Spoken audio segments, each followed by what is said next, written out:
நாம் இப்போ வாழ்க்கையில் நாம் முதல்ல என்ன செய்கிறோம்னு கேட்டிங்கன்னா, உண்மை பேசுகிறத விட்டுட்டோம். ஆனால் ஏதோ ஒரு பெரிய காரணத்துக்காக ஒரு பொய் சொன்னால் கூட ஒத்துக்கலாம். அனாவசியமாக பொய் சொல்லுவான். இந்த பொய் சொல்லவே வேண்டியதில்லை, அது கூட சொல்லுவான். நான் நேத்தி பையை எடுத்துக்கிட்டு வீட்டை விட்டு கீழே இறங்குறேன். ஒருத்தர் வந்தவர் கேட்குறாரு, எங்கே கடத்தெருவுக்கான? நான் கடத்தெருவுக்கு தான் போகிறேன். என்னங்க சொல்லணும்? ஆமாம், கடத்தெருவுக்கு சொல்ல வேண்டியது தானே. நான் என்ன சொன்னேன் தெரியுமா? இல்லை இல்லை காய்கறி இல்லைன்னு ஏன் சொன்னேன்? இல்லை காய்கறி அதுக்கு தானே கடத்தெருவுக்கு போகிற, அதுதானே அவன் கேட்டான். ஆமாங்க, கடத்தெருவுக்கு தான் போகிறேன் அப்படின்னு சொல்கிற பழக்கமே இல்லை நம்மகிட்ட. எதுக்கு எடுத்தாலும் ஒரு இல்லை சொல்கிறது.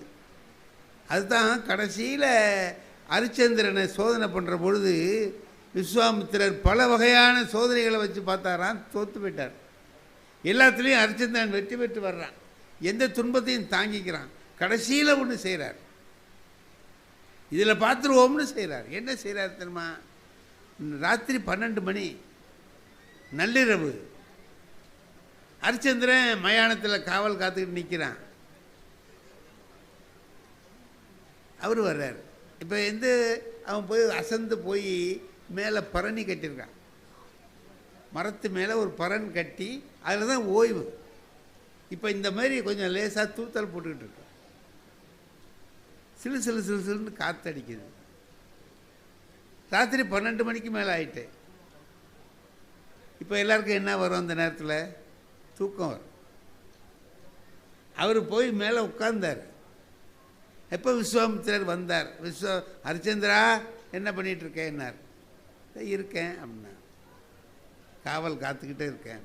சரி, ஒரு கதை சொல்லட்டுமான்னு கேட்டார். சொல்லுங்க சுவாமி, சொல்லுங்க அப்படின்னா. ஏதோ ஒரு கதையை ஆரம்பித்து சொல்கிறார். குளிர்ந்த காற்று அடிக்குது, ராத்திரி 12 மணி, கதை வேற சொல்கிறான். என்ன வரும்? தூக்கம் தானாக வரும். அம்மாவெல்லாம் பிள்ளைகளை தூங்க வைக்கிறதுக்கு ராத்திரியில் என்ன சொல்லுவாங்க? கதை தான் சொல்லுவாங்க. எங்கள் அம்மாவும் கதை சொல்லியிருக்காங்க, அதே கதை தான் சொல்லுவாங்க. அந்த இளவரசன் காட்டுக்கு போகிறதோடு நின்று போச்சு. அதுக்கு மேலே என்ன நடந்ததுங்கிறது எனக்கும் தெரியாது, எங்கள் அம்மாவுக்கும் தெரியாது. நான் அது வர்றதுக்குள்ளேயே தூங்கிடுவேன். அதோடு நின்று போச்சு. அந்த கதை எனக்கு அவ்வளோதான் தெரியும், அதுக்கு மேலே தெரியாது. சொன்னால் தூக்கம் வரும். இப்போ விஸ்வாமித்திரன் கதை சொல்கிறான், அப்படி அடிக்குது, அப்படி கொண்டு அடிக்குது. ஹரிச்சந்திரா தூங்கிட்டியான்னார். இதுக்கு என்னங்க நம்ம சொல்லுவோம்? இல்லைன்னு தான் சொல்லுவோம். யாரை கேளுங்க, நம்ம பஸ்ஸில் பக்கத்து தூங்குறாருல, தூங்கி நம்ம மேலே தான் படுத்திருப்பார். என்னய்யா, நான் தான் உனக்கு கிடைச்சேனா, என் மேலே வந்து உழுவுறேன். இல்லை ராத்திரி கண்ணு முழிச்சேன்ல அப்படின்னு. இல்லை எதுக்கு சொன்னேன்? இப்போ அவன் என்ன எதிர்பார்க்குறான் விஸ்வாமித்திரன்? இல்லை ஒரு அசதி அப்படின்னு சொல்லி ஏதோ சொல்லுவான்னு பார்த்தார். ஆமாம் முனிவரே தூங்கி விட்டேன்னா. ஆமாம் முனிவரே தூங்கி விட்டேன்னு தான் ஹரிச்சந்திரன் சொன்னானே தவிர அப்போ கூட இல்லைன்னு சொன்னான், தூங்கலைன்னு சொல்லலை. விஸ்வாமித்திரன் சொன்னான், உன்னை பொய் சொல்ல வைக்க என்னால் முடியாதப்பா, இன்றோடு நான் தோற்றேன்னு சொல்லிட்டு போகிறேன். நமக்கு அந்த பழக்கம், பொய் சொல்கிற பழக்கம் இல்லை, பொய் சொல்லாமல் பேசுகிற பழக்கம், உண்மையே பேசுகிற பழக்கம் இல்லை. மகாத்மா காந்தி என்ன பண்ணுறாரு? ஹரிச்சந்திர நாடகம் பார்த்து கற்றுக்கிட்டாருங்கிறான். எனக்கு அந்த அவசியம்லாம் இல்லைங்க. ஒரு பார்பர் ஷாப்லேயே நான் கற்றுக்கிட்டேன், பொய் மட்டும் இன்னமும் சொல்லப்படாது. ஆமாங்க, பார்பர் ஷாப்புக்கு போய் முடி வெட்டிக்கிறதுங்கிறது எனக்கு ஒரு கஷ்டமான வேலை. போனேன்னா வேறு யாருக்காவது வேலை பார்த்துக்கிட்டு இருப்பாங்க, என்னை பார்க்குறதுக்கு இன்னும் ஒரு 1/2 மணி நேரம் 1 மணி நேரம் ஆகும், காத்துக்கிட்டு இருக்கணும். அங்கே இருக்கிற பேப்பரை, படித்த பேப்பரையே மறுபடியும் படிக்கணும், பக்கத்தில் உட்காந்துருக்கவர் சொல்கிற கதையை கேட்கணும். இதெல்லாம் நமக்கு கொஞ்சம் கஷ்டமான வேலை. சரின்னு முடி வெட்டிக்கலாம்னு உட்காந்தா அவர் நமக்கு சில அட்வைஸ் எல்லாம் பண்ணுவார். பாடம் பள்ளிக்கூடத்தில் எப்படி நடத்தணுங்கிறத அவர் சொல்லுவார். இப்போ நான் என்ன பண்ணுவேன், அவர் கையில் கத்தி இந்த வச்சுக்கிட்டு கேட்குறார், நான் சொல்கிறது சரிதானேம்பார். நீங்கள் சொல்கிறது தான் கரெக்டு, இது வரைக்கும் நான் செஞ்சது தப்பு அப்படின்னு சொல்லி சொன்னால் ஒழிய கத்தி அந்தாண்ட நவராது. அதுக்காக நம்ம சொல்கிறோம். இதெல்லாம் கேட்குறது எனக்கு கஷ்டமாக இருக்கும். ஆனால் வேறு வழி இல்லை, போக வேண்டியதாக இருக்கேன்னு நினச்சிக்கிட்டு என் நண்பர்கிட்ட சொன்னேன், இதுக்கு ஏன் நீ போய் மாதம் மாதம் போய் கஷ்டப்படுற, சுலபமான வழியெல்லாம் வந்துட்டுதேன்னார். என்னன்னு, இந்த ட்ரிம்மர்னு ஒன்று இருக்குது, சீப் மாதிரி இருக்கும், அதில் ஒரு பிளேடை அப்படி வச்சுட்டிங்கன்னா, பிளேடை வாங்கி வச்சுக்க, நீயாவே இப்படி சீவிர மாதிரி எடுத்தினா லேசாக வந்துடும். இப்படி ஒரு 5-6 மாதம் எடுத்ததுக்கு பிறகு கொஞ்சம் போய் ஒரு நாளைக்கு அவர்கிட்ட ட்ரிம் பண்ணிட்டு வந்தீங்கன்னா போதும், அது ஈஸியாக இருக்குமே உனக்குன்னார். அப்புறம் ரொம்ப சௌகரியமாக இருக்கு, அது விலையும் அதிகம் இல்லை, 5 ரூபாய் 6 ரூபாய் தான் சொன்னார். தேவலாமே இன்னும் ஒன்று வாங்கிட்டு வந்தேன். நம்மளுக்கு பழக்கம் இல்லை இல்லையா, அப்படி எடுத்த உடனே பத்தையாக வந்துடுது, இப்படி வந்துடுச்சு. ஒரு புத்திசாலியாக இருக்கிறவன் என்ன செய்வான்னா, இது நமக்கு சரியாக வரலன்னு விட்டுருவான். எனக்கு அந்த புத்தி இருந்தால் தான் நமக்கு நல்லா இருந்திருப்போமே. இல்லை அப்படின்னா இங்கே தான் சரியாக வரல, இங்கே சரியாக வரும்னு இங்கே எடுத்தேன், அங்கே ஒரு 10 போயிடுச்சு. இப்படி ஒரு 5-6 இடத்துல போயிடுச்சு. இப்போ நான் என்ன பண்ணுறது, பள்ளிக்கூடத்துக்கு வாத்தியார் வேலை நான் போகணும். இதோடு போனால் எல்லோரும் நம்ம எவ்வளோ பேரை கிண்டல் பண்ணியிருக்கோம், அவங்க நம்மளை கிண்டல் பண்ணுவாங்க. சரி, எனக்கு இழுத்து கொஞ்சம் கொஞ்சம் பூடிக்கிட்டு அவர்கிட்டயே போயிட்டேன். போனவுடனே, என்ன சார் பள்ளிக்கூடம் போகிற நேரத்தில் வந்திருக்கீங்களே, நான் அவசரம் ஐயா, கொஞ்சம் பாருங்கள், கொஞ்சம் சீக்கிரமாக பாருங்கள். பார்த்தார், பார்த்து சீப்பை வச்சு அப்படி தூக்குனார். இதை பார்த்தார், என்ன சார் தலை இப்படி இருக்குனார். நான் என்னங்க சொல்லணும், இந்த மாதிரி நான் தப்பு பண்ணிட்டேன், அதனால தான் இப்படி வந்திருக்கேன்னு சொல்லணுமா இல்லையா? அதுக்கு வெக்கம். அன்றைக்கி அப்பாவை பார்க்குறதுக்கு நாகூருக்கு போயிருந்தேன். அங்கே ஒரு சின்ன பையன்கிட்ட போனேன், அவன் இப்படி வெட்டிட்டான். இதுக்கு அவர் என்ன சொல்லுவார், நான் இல்லைன்னு சொல்லிட்டேன்ல, சின்ன பையன் தான் இதை வெட்டியிருக்கான்னு சொல்லிட்டேன் இல்லையா. அவர் சொன்னார், சின்ன பயலா, இவனோடையெல்லாம் செருப்பாலே அடிக்கணும் சார்னார்.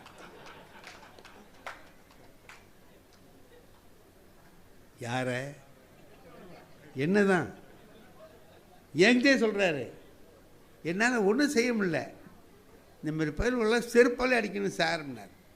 இந்த பாரு, அவன் ஏதோ சின்ன பையன் தெரியாமல் செஞ்சுட்டான், அவனை ரொம்ப திட்டாதையான்னு. என்ன தான் திட்டான்னு சொல்ல முடியல, அவனை ரொம்ப திட்டாதையான்னு. திட்டாமல் இருக்கிறதா, அவனை இந்த பக்கம் இங்கே அவன் தான் இங்கேயும் எடுத்துட்டான்.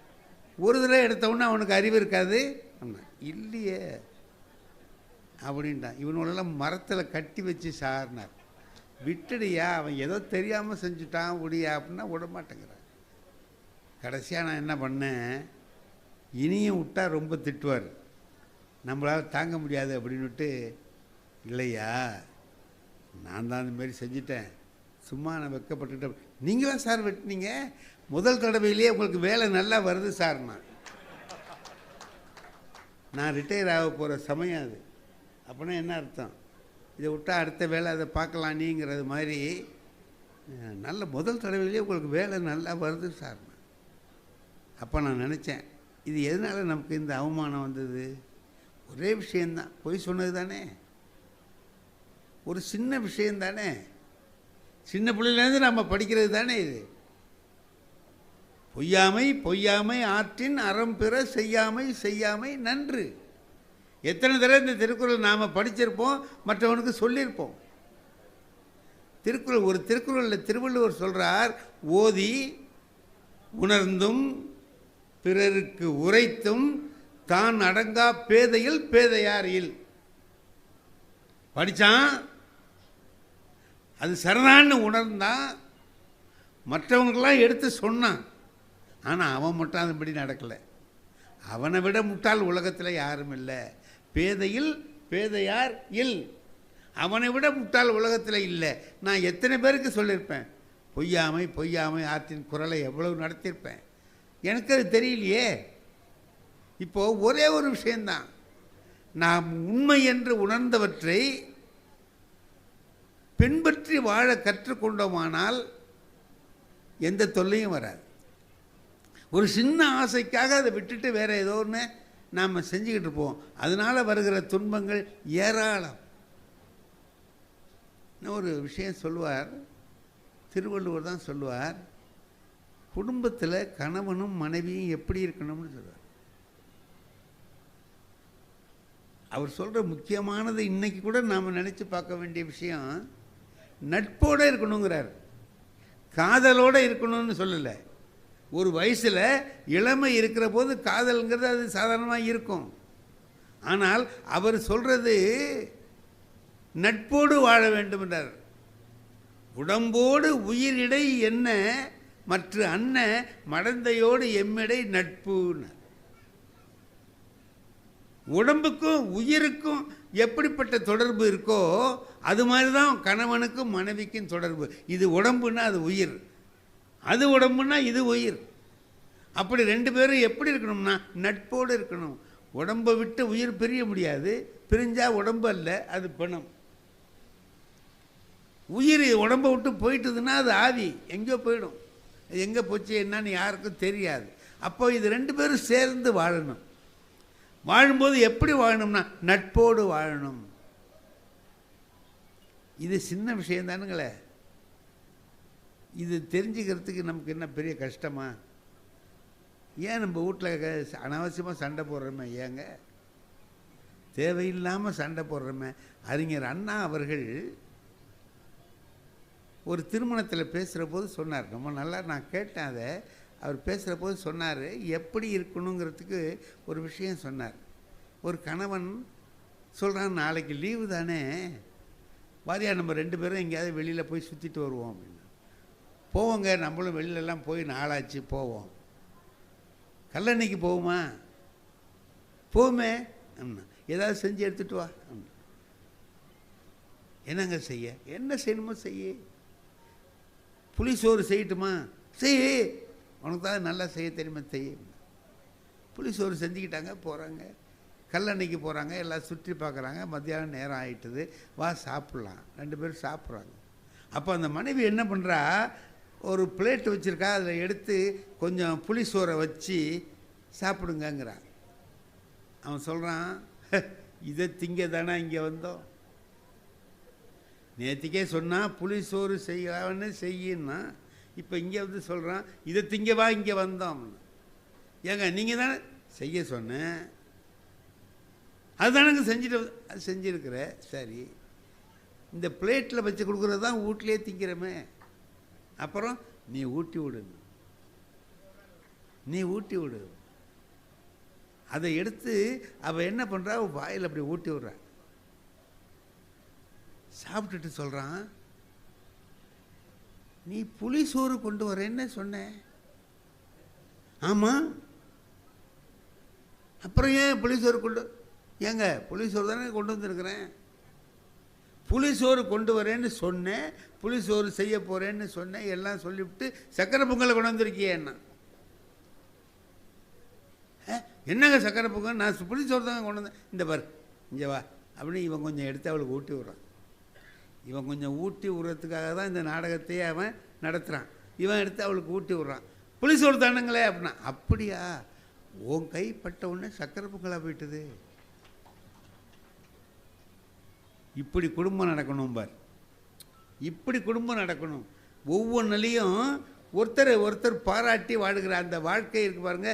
அதை வாழ்ந்தோம்னா அந்த குடும்பம் எப்படி இருக்கும்னா சொர்க்கம் மாதிரி. சொர்க்கம்னு தனியாக ஒன்றும் இல்லை, நம்ம வீடு தான் சொர்க்கம். அது சொர்க்கமாக வச்சுக்கிறது நம்ம கையில் தானே இருக்குது. அப்படி சொல்லுவார். இப்போ நம்ம வந்து இப்படி வாழ்வது ஒன்றும் கஷ்டம் இல்லைங்களே, எளிது தானே. யாராவது ஒருத்தர்கிட்ட கோவப்படணும்னா அது பொண்டாட்டிக்கிட்ட கோவப்படலாம்னு நம்ம நினச்சிட்றோம். ஏன்னா திருப்பி அடிக்க மாட்டாங்க பாருங்கள். அது அந்த நம்பிக்கையில் அடிக்கிற காலம் வந்தாலும் வந்துடும். அந்த காலத்துலலாம் வேறு மாதிரி இருந்தது, இப்போ வேறு மாதிரி இருக்குது. ஒரு கல்யாணங்க இப்போ சமீபத்தில், அந்த கல்யாணத்தில் நான் வாழ்த்து சொல்லணும், காலையில் போக முடியல. சரி போவோம், சாயந்தரமாக போய் பார்த்து பொண்ணு மாப்பிள்ளைகளை பார்த்து வாழ்த்திட்டு வருவோம்னு நினச்சேன். சரின்னு போய் சாயந்தரம் போனேன். அங்கே போய் பார்த்தா பொண்ணையும் காணும் மாப்பிள்ளையும் காணும். பொண்ணோட அப்பா இருந்தார், இங்கே வாங்கய்யா, எங்கே பொண்ணு மாப்பிள்ளை கோயிலுக்கு போயிருக்காங்களான்னு, போவாங்கல்ல அன்றைக்கி சாயந்தரம் போயிருக்காங்களான்னு கேட்டேன். இல்லை தம்பி, சினிமாவுக்கு போயிருக்காங்கன்னு. என்னது சினிமாவுக்கா? காலையில் தான் கல்யாணம் ஆகிருக்கு, சாயந்தரமேவா சினிமாவுக்கு போயிட்டாங்க என்ன? அதுக்கு அந்த அப்பா என்ன சொன்னார் தெரியுமா? இல்லை தம்பி, காலையிலே தான் போகிறேன்னு சொன்னாங்க, நான் தான் ஒரு மத்தியானத்துக்கு மேலே போகலாம்னு சொன்னேன், போயிட்டாங்க. ஐயா பேசிகிட்டு இருக்கும்போது கொண்டாந்து வச்சா இதை பார்த்து பார்த்து பேச்சு வருமா முதல்ல? இப்போ அவங்க திங்கிறாங்கன்னு வச்சுங்க, திங்கிறத பார்த்தா பேச்சு வருமா?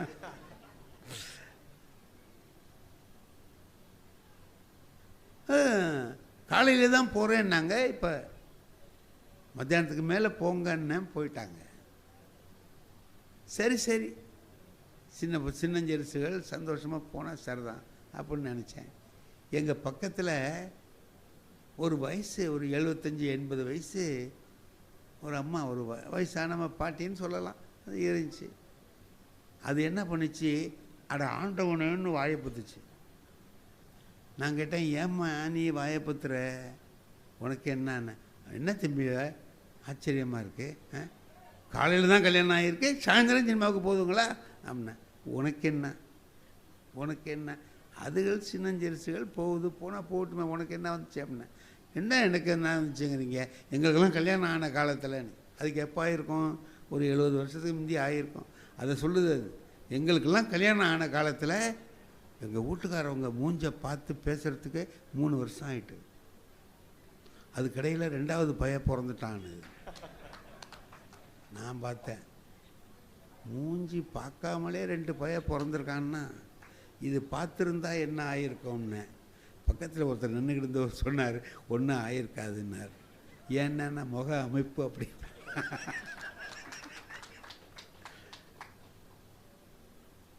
நீங்கள் யோசனை பண்ணி பாருங்கள், அதுக்கு முந்தைய திருமணமாகி அந்த கணவன் மனைவி 2 பேரும் கலந்து இயல்பாக பேசுகிறதுக்கே 10 நாள் ஆகுமா? ஆகாது.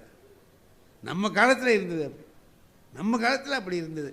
அப்படிலாம் போய் இப்போ சாயந்தரமே 2 பேரும் சினிமாவுக்கு போகிறாங்கன்னா மாறுதல் தானே. இது நல்ல மாறுதல்ங்கிறீங்களா கெட்ட மாறுதல்ங்கிறீங்களா? நல்லது தான். மகிழ்ச்சியாக அவங்க 2 பேரும் போகிறதுங்கிறது நல்லது தான். அந்த மாற்றத்தை ஒத்துக்கணும். திருமணங்களில் இப்போ பார்த்திங்கன்னா அந்த காலத்தில் ஒரு பொண்ணு உட்காந்து கல்யாண மேடையில் உட்காந்துருக்கும்போது பார்த்திங்கன்னா தலை குனிஞ்சு உட்காந்து, நம்ம நிறைய பேர் பார்த்துருக்குறோம், தலையை குனிஞ்சு இப்படி வெக்கப்பட்டுக்கிட்டு இப்படி தான் இருக்கும். அந்த பக்கத்தில் இருக்கிற கணவனை கூட அது பார்க்காது, அப்படியே இருக்கும். அவரும் பார்க்கலான்னு பார்ப்பார், முகம் தெரியாது, தலை தான் தெரியும். ஃபோட்டோ எடுக்கிறவர் இந்த மாதிரி எடுப்பார், அம்மா கொஞ்சம் நிமிருங்க அம்மா, அது நிமிராது, அப்படியே தான் இருக்கும். பின்னால் இருக்கிற பொண்ணு என்ன பண்ணும், அப்படி கொஞ்சம் தலையை தூக்கும், கையை எடுத்தோன்னே விழுந்துடும். இது மாதிரிலாம் இருந்தது. அப்போ ஒரு வீட்டில் ஒரு ஃபோட்டோ இருந்துச்சு, அப்போ அவங்க கல்யாண மேடையில் இருந்த ஃபோட்டோ. அதில் பார்க்குறேன் விரலோடு இருக்குங்க படம். என்ன எடுத்தால் விழுந்துருதாக்கு என்ன பண்ணுறது, பின்னால் வச்சே எடுத்தோம் அப்புறங்கிறது. இப்போ கல்யாணத்துக்கு போய் பாருங்கள் என்னம்மா இருக்குன்னு. இந்த பொண்ணை அழைச்சிட்டு வர்றதுக்கு என்ன பண்ணுவாங்கன்னா 2-3 தோழி பெண்கள், அது வராது, வெக்கப்பட்டுக்கிட்டு வராது, இப்படி தள்ளிக்கிட்டே வரும். நீங்கள் பார்த்துருக்கீங்களா சார்? சும்மா சொல்லுங்கள், ஒன்றும் தப்பு இல்லை. நீங்கள் பார்த்துருக்கீங்க, சரி. அப்படி தள்ளிக்கிட்டு வருங்க. இப்போ பார்க்குறேன் சார், அந்த 2-3 பொண்ணுகளும் அதை பிடிச்சிக்கிட்டு ஓடியாரு, அது முந்தி ஓடியாருது, இதெல்லாம் பின்னால் வருது, அதுவளை இழுத்துக்கிட்டு இது வருது. வரும்போதே ஹாய்ங்குது. மாப்பிள்ளை உட்காந்துருக்கவன் பயப்படுறான், என்னடா இது இந்த மாதிரி இருக்கேன். படித்தாச்சு, பெண்கள் படித்தாச்சு, வந்து உட்காருது. வந்து உட்காரும்போது வாழ்க்கையில் முக்கியமான சந்தர்ப்பம் இல்லையா கல்யாணம்ங்கிறது. அதில் எதுக்கு தலை குனிஞ்சிட்டு இருக்கணும்? தலை நிமிர்ந்து உட்காந்துருக்கலாமேனு தான் உட்காந்துருக்கு. நம்ம ஆளுவ சொல்கிறோம், அந்த காலத்துலலாம் பொண்ணுவெல்லாம் உனக்கு என்ன, குனிஞ்சிருந்தா என்ன, நிமிர்ந்திருந்தா என்ன, 2 பேரும் ஒற்றுமையாக குடும்பம் நடத்துகிறாங்களே அதானே பார்க்கணும் அப்படின்னு. நான் ஒரு கல்யாணத்துக்கு போயிருந்தேன் சார். அங்கே என் மாணவனோட பையன், அவனுக்கு கல்யாணம். அந்த பொண்ணு நல்லா அப்படி உட்காந்து வர்றவங்கட்டலாம் வாங்க போங்கன்னு பேசிட்டு நல்லா இருக்கு. இந்த பையன் குனிஞ்சிக்கிட்டு இருக்கான் அப்படி. நான் அந்த மாப்பிள்ளைய போய் கேட்டேன், ஏன்டா நீ ஏன்டா குனிஞ்சிக்கிட்டு இருக்கேன்னு. அவன் சொல்கிறான், 2 பேரில் யாராவது ஒருத்தர் குனிஞ்சிருக்க வேண்டாமா, நான் குனிஞ்சிருப்பேன்னு இருக்கேங்கிறான். இதெல்லாம் மாறுதல் தான். இந்த மாறுதல் நல்லா யோசனை பண்ணி பார்த்தீங்கன்னா, இந்த மாறுதல் நல்லதா கெட்டதா? நல்லது தான். அந்த காலத்தில் இருந்தது பூரா சரி, இப்போ இருக்கிறது பூரா தப்புன்னு நினச்சிட்டு கூடாது. அந்த காலத்தில் இருந்தது நல்லதும் இருந்தது, கெட்டது. பாரதி சொல்லுவான், என் தாத்தா வெட்டின கிணறுங்கிறதுக்காக உப்பு தண்ணியை குடிப்பியாடான்னு கேட்டான். என் தாத்தா வெட்டின கிணறு தான், அதுக்காக உப்பு தண்ணியை குடிப்பியா நீ? பழமைனா பழமையில் நல்லது இருந்தால் எடுத்துக்கோ, புதுமையில் இருக்கிற நல்லதையும் எடுத்துக்கோ. வாழ்க்கை சுகமாக வாழ என்ன செய்யணுமோ அதை செய்ய கற்றுக்கொள்ள வேண்டும். இப்போ கணவன் மனைவி 2 பேரும் சேர்ந்து வாழுகிற அந்த நேரத்தில் ஒரு மனைவி கணவனை எப்படி நினைக்கணும், கணவன் மனைவியை எப்படி நினைக்கணும். என்னுடைய மனைவி சுத்த சைவம், நான் எல்லாமே சாப்பிடுவேன். நாங்கள் 2 பேரும் கல்யாணம் பண்ணியிருக்கோம். எங்கள் அம்மாவெல்லாம் சமைப்பாங்க, எங்கள் வீட்டில் எல்லாருமே சாப்பிடுவோம். அவங்க மட்டும் சைவம். எங்கள் வீட்டுக்கு வந்தவுடனே இது சமைக்கிற போது சமையலில் கூட இருந்து எல்லாம் செய்வாங்க, ஆனால் சாப்பிட மாட்டாங்க. இப்போ நாங்கள் தனி குடும்பம் வந்துட்டோம். எங்கள் அம்மா சமைச்சிக்கிட்டு இருந்தாங்க, நாங்கள் சாப்பிட்டுருந்தோம் தெரியல. அப்புறம் தனியாக குடும்பம் வந்து திருவாரூருக்கு வந்துட்டேன். வந்ததுக்கு பிறகு நான் அந்த வாரம் ஏதாவது வாங்கிட்டு வந்து கொடுப்பேன். அவங்க சமைச்சு வைப்பாங்க, சாப்பிடுவேன். ஒரு நாள் அவங்க சமைக்கிற போது உள்ளே போய் பார்த்தேன், அடுப்பாங்கரையில் சமையல் அறையில் போய் பார்த்தா அடுப்பில் இதெல்லாம் வேகுதுங்க. ஒரு கரண்டியை வச்சு ஆட்டிக்கிட்டு அதை பார்க்காம இந்த பக்கம் திரும்பிக்கிறாங்க. அதை பார்க்க கூட அவங்களுக்கு மனசு இல்லை. அவ்வளவு வெறுப்பு உள்ளவங்க எனக்காக சமைக்கிறாங்க இல்லையா? சமைச்சு அதோடு இல்லை, அதுக்காக உள்ள பாத்திரத்தெல்லாம் ஒரு தனியாக துணியில் கட்டி மேலே தொங்குது சார். அது கையால் கூட எடுக்க மாட்டேங்குது. ஒரு குச்சியால் எடுத்து அப்படி எடுத்து சமைக்கிறது, மறுபடியும் கட்டி ஒரு தீண்டத்தகாதவனை நடத்துகிறது மாதிரி என்ன நடத்துகிறாங்க. எனக்கு அதை பார்த்த உடனே என்ன நினைப்பு வந்ததுன்னா, ஆஹா இவ்வளவு சிரமப்படுறவங்க சமைக்கிறாங்க, எதுக்காக? நமக்காக இல்லையா? ஏன் அந்த சிரமத்தை நம்ம கொடுக்கணும்? எப்படி ஏதாவது சாப்பிடணும்னா நம்ம வெளியில் போகிறபோது சாப்பிட்டு போகிறோம் இல்லை? அவங்களுக்கு இந்த சிரமம் பிடிக்காத ஒருத்தரை அதை செய்யும்படி சொல்கிறது எவ்வளவு தப்பு அப்படின்னு பார்த்தேன். மறு வாரத்துலேருந்து நான் வாங்கலை, நிறுத்திட்டேன். நான் சாப்பிடுவேனே தவிர மனைவியை சமைக்க சொல்கிறத நிறுத்திட்டேன். ஏன் வாங்கிட்டு வரலையான்னு கேட்பாங்க. நான் சொல்லுவேன், எனக்கு இப்போலாம் சாப்பிட்றதுக்கு பிடிக்கல, விட்டுடு சார். குடும்பங்கிறது எப்போ அது இனிமையான குடும்பமாக மாறுதுன்னா, கணவனுக்கு ஏற்றவாறு மனைவி சிந்திக்கணும், மனைவிக்கு ஏற்றவாறு கணவன் சிந்திக்கணும். அப்படி சிந்தித்து ஒருத்தர் உணர்ந்து வாழுகிற வாழ்க்கை இருக்குது பாருங்கள், அந்த வாழ்க்கை நிச்சயமாக மேம்பட்ட வாழ்க்கையாக. வீட்டுக்கு ஆசையோடு போவான். சில பேர் பார்த்தீங்கன்னா ஆஃபீஸ் முடிஞ்சு வீட்டுக்கு போக மாட்டேங்கிறான். பார்த்தீங்களா? ஐயா, நான் ரொம்ப பேர் இருக்கான் எனக்கு தெரிஞ்சவன்லாம். ஏன்டா வீட்டுக்கு போகலையான்னு, போவோம் இப்போ என்ன அவசரம் அப்படிமா. சில பேர் ஆஃபீஸ் முடிஞ்சவொடனே கொஞ்சம் பர்மிஷன் வாங்கிட்டு கூட வீட்டுக்கு ஓடுவான். என்னடான்னா, குடும்பத்தில் இருக்கக்கூடிய வரவேற்பு எதிர்ப்பு இதை பொறுத்து தான் அவன் போகிறதும் வர்றதும் இருக்கும். நாம் நன்றாக கணவனை மனைவி உணர்ந்து, மனைவியை கணவன் உணர்ந்து அப்படி வாழுகிற அந்த வாழ்க்கை இருக்குது பாருங்கள், அதுதான் வாழ்க்கை. வாழ்வதுங்கிறது அதுதான். இல்லைன்னா நாங்கள் தான் 15 வருஷமாக குடும்பம் நடத்துகிறோம் சார், நான் சொல்கிறத அவ கேட்க மாட்டேன், அவன் சொல்கிறத நாங்கள். அப்போ இருக்கீங்கன்னு அர்த்தம். ஒன்றா இருக்கீங்க 2 பேரும், ஒன்றா வாழலை, ஒன்றா 2 பேரும் இருக்கீங்க. இப்போ இல்லையா? சில சர்க்கஸில் பார்த்தா சில சமயத்தில் ஆடும் சிங்கமும் பக்கத்தில் நிற்க வச்சுருக்கான். அதனால் நிற்கிது. சமுதாயம் சொல்கிறதுக்காக வேண்டி 2 பேரும் சேர்ந்து இருக்காங்களே தவிர ஒற்றுமையாக இல்லை. அது வாழ்க்கை இல்லை, அது இருத்தல். எக்ஸிஸ்டிங் அண்ட் லிவிங் அப்படின்னு சொல்கிறான். எக்ஸிஸ்டிங்னா இருக்கிறார், அவ்வளோதான்.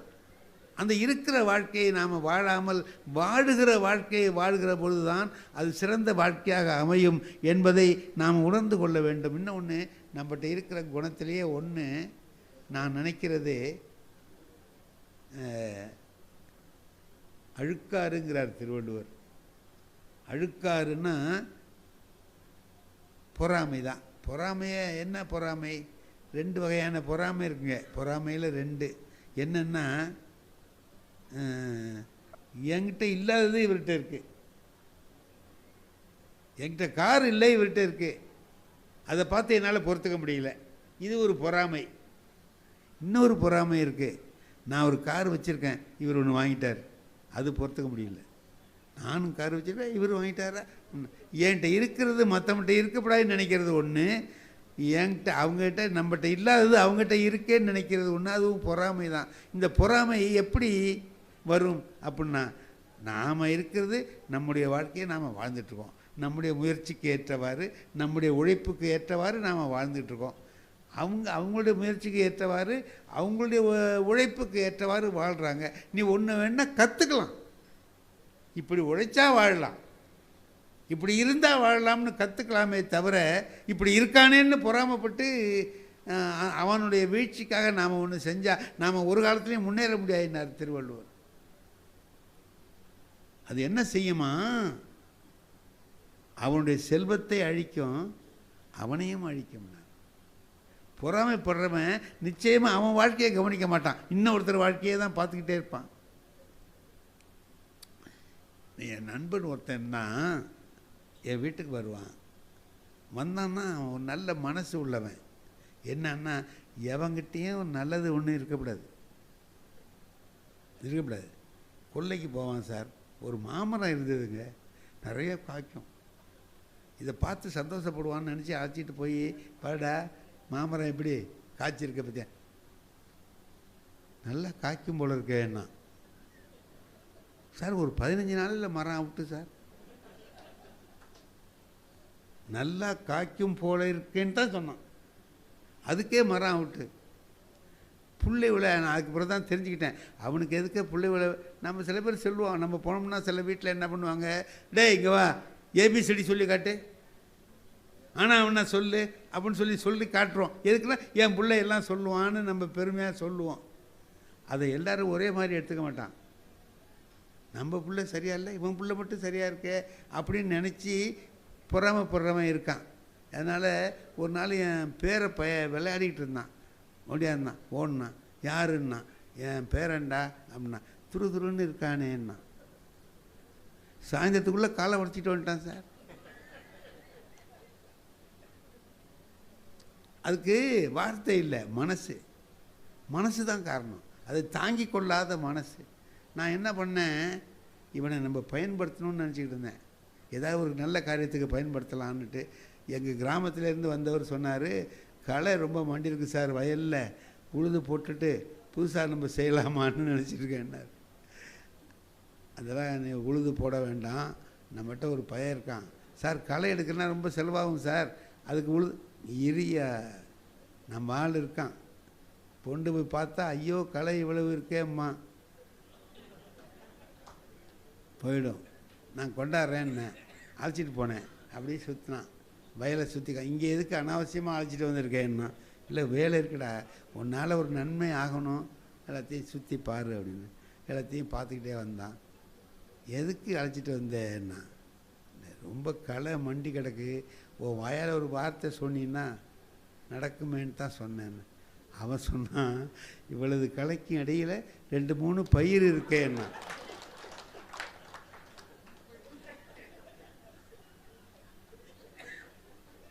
அதை விட்டு,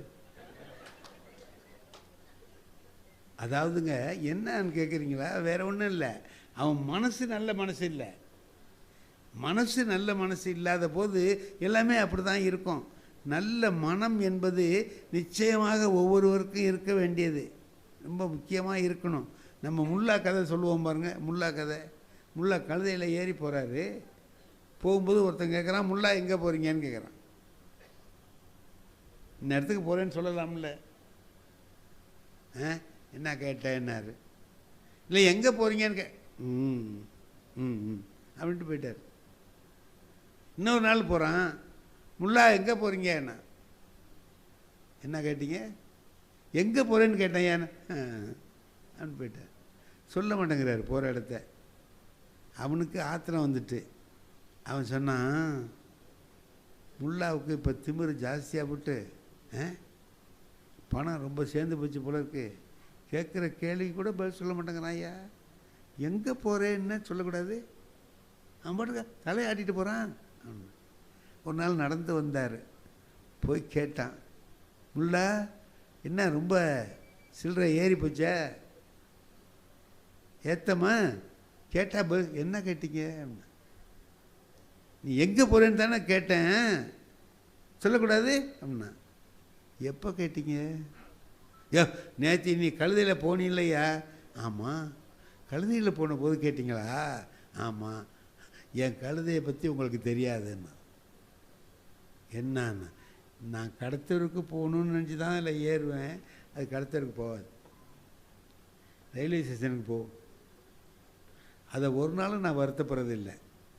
ரயில்வே ஸ்டேஷனில் உள்ள வேலையை முடிச்சுக்குவேன். இன்னொரு நாளைக்கு ரயில்வே ஸ்டேஷனுக்கு போகலான்னு நினைப்போம், அது கடத்தூருக்கு போகும், கவலையே பட மாட்டேன், கடத்தூர் வேலைகளை பார்த்துக்குவேன். இப்படி அது போகிற இடத்துக்கு தகுந்த மாதிரி நான் வேலை பார்த்துட்ருக்கேன். நீ எங்கே போகிறேன்னு கேட்டால் நான் எதை நம்பிடா சொல்கிறது, அது எங்கே போக போகுதுன்னு யாருக்கு தெரியும் அப்படின்னா. அப்புறம் ஏன் இந்த கழுதையை வச்சுக்கிட்டு இருக்கேன்னா, அவன் கேட்டான், சொன்ன பேச்சு கேட்காத கழுதையை ஏட்டா வச்சுருக்கேன்னா. உனக்கு கல்யாணம் ஆகிட்டான்னு கேட்டான். ஆயிட்டு. உன் பொண்டாட்டி சொன்ன பேச்சு கேட்குறாளா, இல்லை, விரட்டி விட்டுட்டு வேறு கல்யாணம் பண்ணிக்கலாமா. அப்புறம் வர்றது அதோட மோசமாக இருந்தால் தெரியுது இல்லை.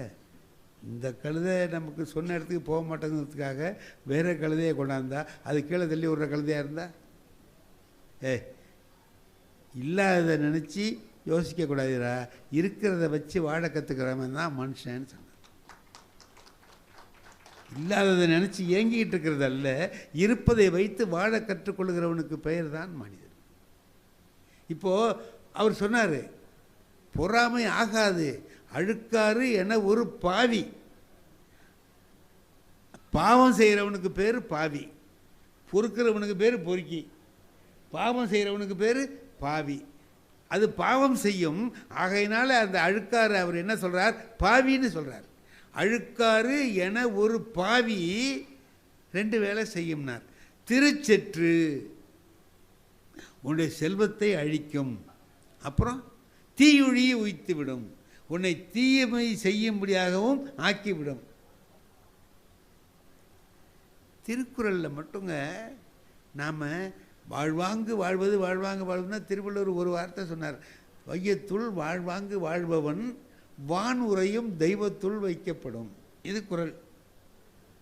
வாழ்வாங்கு வாழ வேண்டிய முறைப்படி எவன் வாழுகிறானோ அவன் வானத்திலே வாழுகின்ற தெய்வத்தோடு ஒன்றாக வைத்து எண்ணப்படுவான்.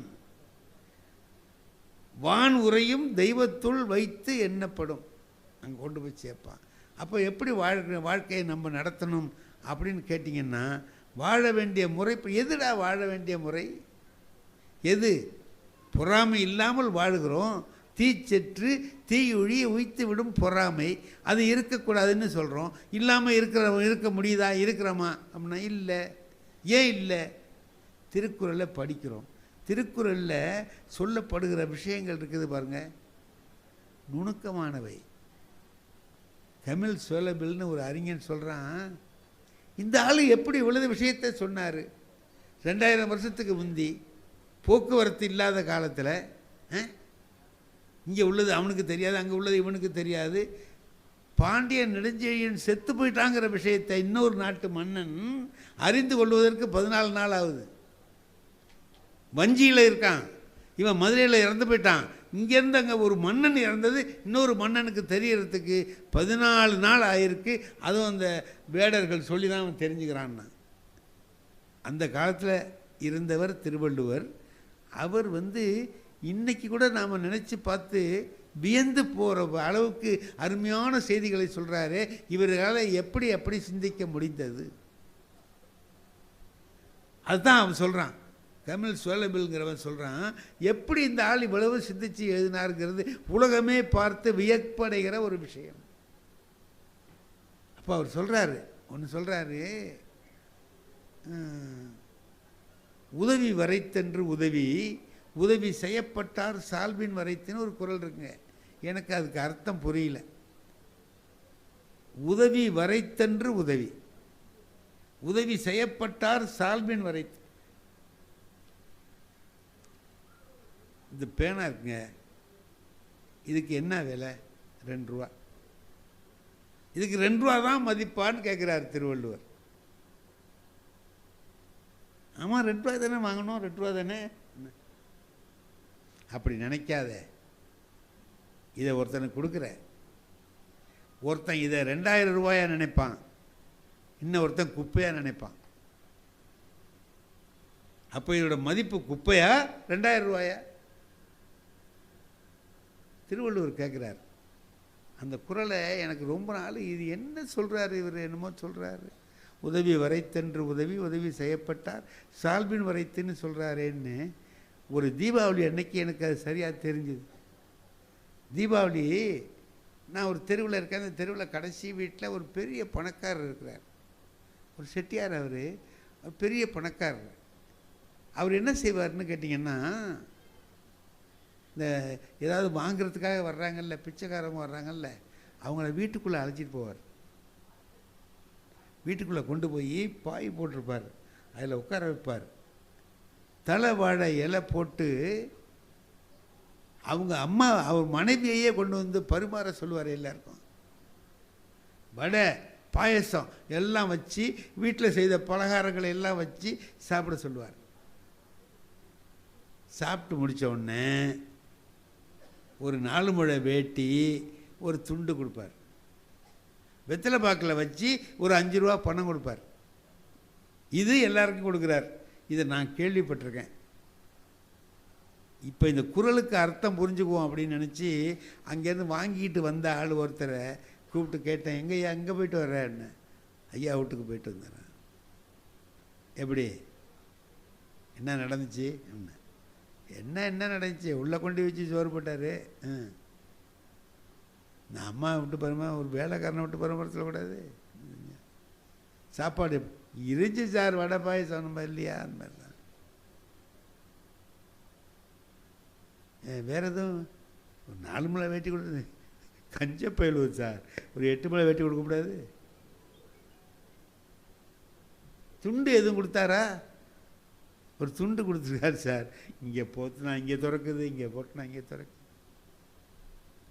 இவெல்லாம் பிச்சைக்கார பயிலுவது சார்னா யார் சொல்கிறா? பிச்சைக்காரன் சொல்கிறான், இவ்வளவும் கொடுத்தவரை பிச்சைக்காரங்கிறான். நான் ஒரு நோட்டை அப்படி எடுத்து அதில் எழுதினேன், தலைவாழை இலையில் விருந்து மனைவியை பரிமாறுகிறார்.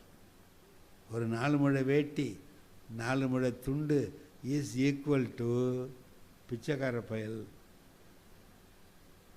இன்னொரு ஆள் வந்தான், எங்கேயா போயிட்டு வர? என்ன ஐயா வீட்டுக்கு. என்ன செஞ்சாருன்னு? நல்லா ஆச்சு போய் வச்சார் சார், சாப்பாடெலாம் போட்டார்.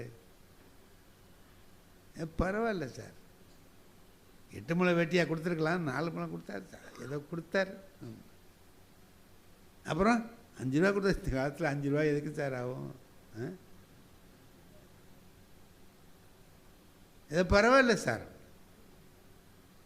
நான் அதை எழுதினேன், விருந்து வேட்டி துண்டு 5 ரூபாய் பணம் இஸ் ஈக்குவல் டு பரவாயில்லை.